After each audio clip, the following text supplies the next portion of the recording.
50 years after the landmark Civil Rights Act was passed, old wounds were reopened in America as racial tensions violently erupted on the streets of Ferguson, Missouri. Shots were fired, stores looted, businesses set ablaze, and cars destroyed.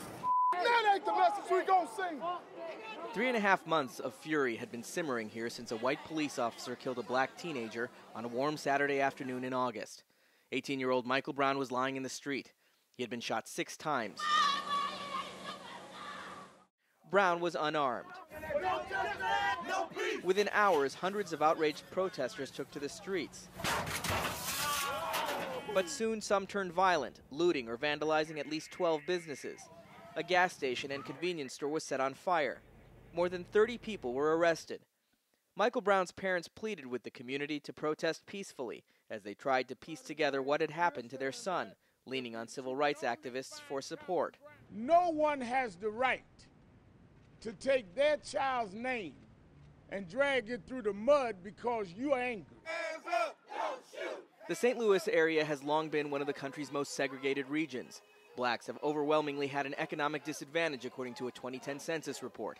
In 1980, the town of Ferguson was 14% black and 85% white. But today, nearly 70% of residents here are African American. The police department hasn't kept up with that change. Only 3 out of 53 police officers in Ferguson are black. The city council is almost all white.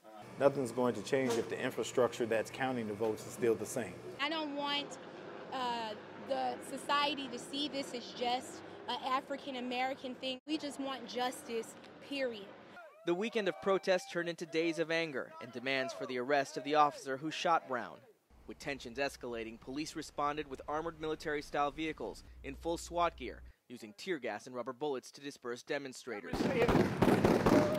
Many accused law enforcement of using excessive force. Started getting rocks, bricks. Even some journalists covering the story were arrested. Zip-tied my wrist behind my back and then put me in a paddy wagon. Others were tear-gassed, including our own Al Jazeera crew. Police released very few details about what led to the shooting, waiting 6 days to reveal the name of the officer, Darren Wilson, who fatally shot Brown.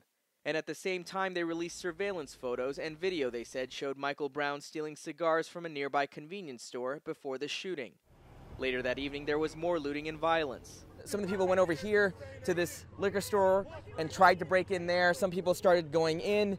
Another group of people tried to keep them from doing that. These people came in, tried to loot the stores, we blocked them off. Don't do that. That's not what it's about. This is a civil rights movement. My name is Antoine Smith, and I came out here to stand out for my rights. Local authorities sent the Brown case to a grand jury. The Department of Justice opened an investigation into the entire Ferguson Police Department. In Ferguson, our investigation will assess the police department's use of force, including deadly force. It will analyze stops, searches, and arrests, and it will examine the treatment of individuals detained at Ferguson's city jail. But in late November, 2.5 months after the shooting, the mistrust deepened when the Brown family and residents finally heard the grand jury's decision. They determined that no probable cause exists to file any charge against Officer Wilson and returned a no true bill on each of the 5 indictments. For some, it was too much to bear. The night erupted in violence beyond anything the community had seen thus far. Rioters cut a path of destruction from Ferguson to neighboring Delwood, burning and damaging about 75 businesses along the way. Business owners were left to pick up the pieces as anger and frustration persisted. They told us that they would protect all the business and everything that was around here. And despite the hurt, distrust, and turmoil this community has endured, many still hope for peace and change in the new year. It's nothing wrong with falling.